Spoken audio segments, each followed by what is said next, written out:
গত 5 আগস্টের অভ্যুত্থান, গণ অভ্যুত্থান পরবর্তীতে আমরা দেখলাম জেনজিদের অভ্যুত্থান বলা হচ্ছিল।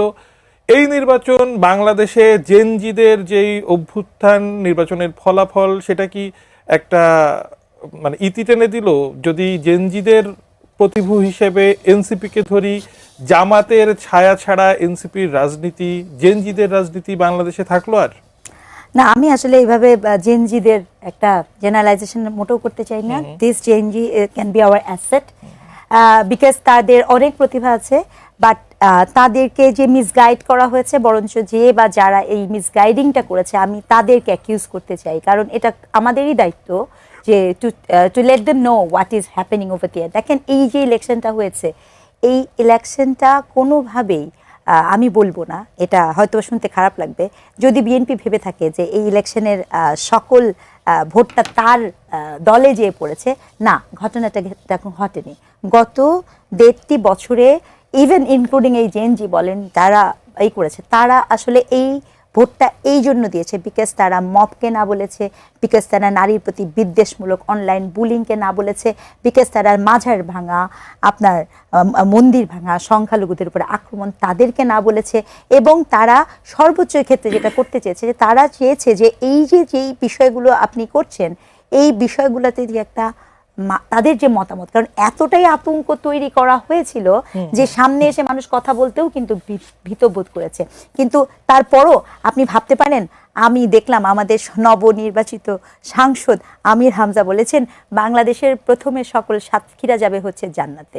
এখন সংসদেও যে জান্নাতের টিকিট বের হবে কিনা অথবা আইন পাস হবে কিনা সেটি নিয়ে কিন্তু আমি শঙ্কিত। তবে আমি মনে করি আমাদের জেনজিদেরকে যৌক্তিক করা, আমাদের তরুণদেরকে যৌক্তিক করা, সম্মিলিতভাবে এবং ঠিকটাকে ঠিক বলা এবং ভুলটাকে ভুল বলতে পারার জায়গাটা আমাদেরকেই তৈরি করা। দর্শক প্রশ্ন করেছিলেন যে তারেক রহমান আওয়ামী লীগকে রাজনীতি করার সুযোগ দিবেন কিনা, সেই প্রশ্নের আলোকে আমি জানতে চাই যে শেখ হাসিনার বিচারের ব্যাপারটা আজকে তারেক রহমান ইন্টারকন্টিনেন্টালে একজন সাংবাদিকের প্রশ্নের জবাবে বলছেন যে আওয়ামী লীগের রাজনৈতিক কার্যক্রম মানে আইনি ব্যবস্থার উপরেই আসলে নির্ভর করবে আওয়ামী লীগের রাজনীতি। আমি জানতে চাই যে আওয়ামী লীগের রাজনৈতিক কার্যক্রমের উপরে নির্বাহী আদেশের যে স্থগিতাদেশটা আছে, সেটা সেই বিষয়ে একটা সিদ্ধান্ত তো তাহলে তারেক রহমানকে নিতে হচ্ছে অচিরেই। আমার মনে হয় কি এর আগে এটা জানা জরুরি ছিল আসলে কি নির্বাহী আদেশে এরকম কোনো সিদ্ধান্ত নেওয়া যায় কিনা, এবং সেটি ইনভেস্টিগেট করাটা খুবই জরুরি। আমি একদম স্পষ্ট একটা অবস্থান বলি, দেখেন, বাংলাদেশ আওয়ামী লীগের প্রচুর দায় আছে। বাংলাদেশ আওয়ামী লীগ এই দেশের মানুষজনকে, এই দেশের যারা আমরা বিশ্বাস করি সম অধিকারে, বিশ্বাস করি একটা স্বাধীন ইসেতে, তাদেরকে এমন জায়গায় নিয়ে যে দাঁড় করিয়েছে, এমন নৈতিক জায়গাতে নিয়ে যে দাঁড় করিয়েছে যেখানে আমরা কখনো ভাবিনি যে আমাদেরকে স্বাধীনতার 54 বছর পরে এসে এই রকম সিদ্ধান্ত নিতে হবে, আমাদেরকে মুক্তিযুদ্ধের ইতিহাস নতুন করে জানতে হবে, শিখতে হবে। এর দায় আওয়ামী লীগকে নিতে হবে। প্রথম কথা হচ্ছে এটা। দ্বিতীয় কথা, বাংলাদেশ আওয়ামী লীগের অনেক অজস্র ভুল, সেই ভুলের দায় আওয়ামী লীগকে নিতে হবে।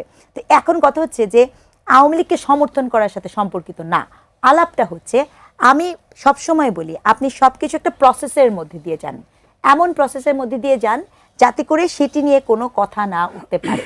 যেই প্রক্রিয়াতে আপনি এই বিষয়টা কি করা হয়েছে, সেটি আসলে কোনোভাবে আমার মনে হয়নি যে আওয়ামী লীগকে মানে শাস্তি দেয়া, শিক্ষা দেওয়ার নিমিত্তে করা হয়েছে। বরঞ্চ আমার মনে হয়েছে যে আজকে যদি আওয়ামী লীগ ইলেকশন করার সুযোগ পেত, তাহলে কি আর মানে আপনি এত মানে আমরা এত কতদিন কত কিছু বললাম, ওখানে তো মানে হয়তো বা কেউ দাঁড়াতেই পারতো না। তো এই যে ব্যাপারগুলো আপনি কি কারণে করেছেন, এই উদ্দেশ্যটা তো সৎ উদ্দেশ্য না। আপনি কি আসলেই বিচার করেছেন? আপনি কি আসলে আওয়ামী লীগকে ওই কাঠগড়ায় নিতে পেরেছেন? আওয়ামী লীগের যে সকল মানে কি বলবো দুর্বৃত্তায়ন, আওয়ামী লীগের যে সকল অবক্ষয়, আওয়ামী লীগের যে সকল এই যে উগ্রবাদীদের সাথে বলা হচ্ছে যে অলিগার্কদের সৃষ্টি হয়েছিল, সেই অলিগার্কদের কাউকে কি আমরা দেখলাম? হ্যাঁ, কাউকে না, কাউকে আপনি দেখেননি। অথচ এটাও জানা যায় যে তাদেরকে সুন্দর মতো যাওয়ার ক্ষেত্রে সহযোগিতাই বা করলো কারা।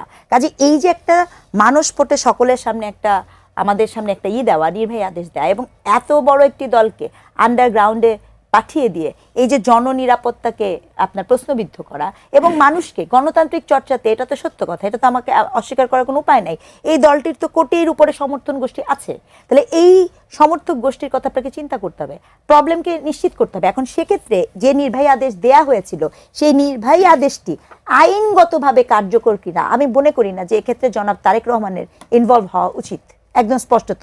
রাদার ওই আদেশটি আইনগতভাবে মানে একেবারে কার্যকর স্বাধীনভাবে থাকে কিনা আইনের উপরেই ছেড়ে দেওয়া সেটি উচিত। বিচার বিভাগের কাছে দেন, ছেড়ে দেওয়া সেই উচিত। সিদ্ধান্তটা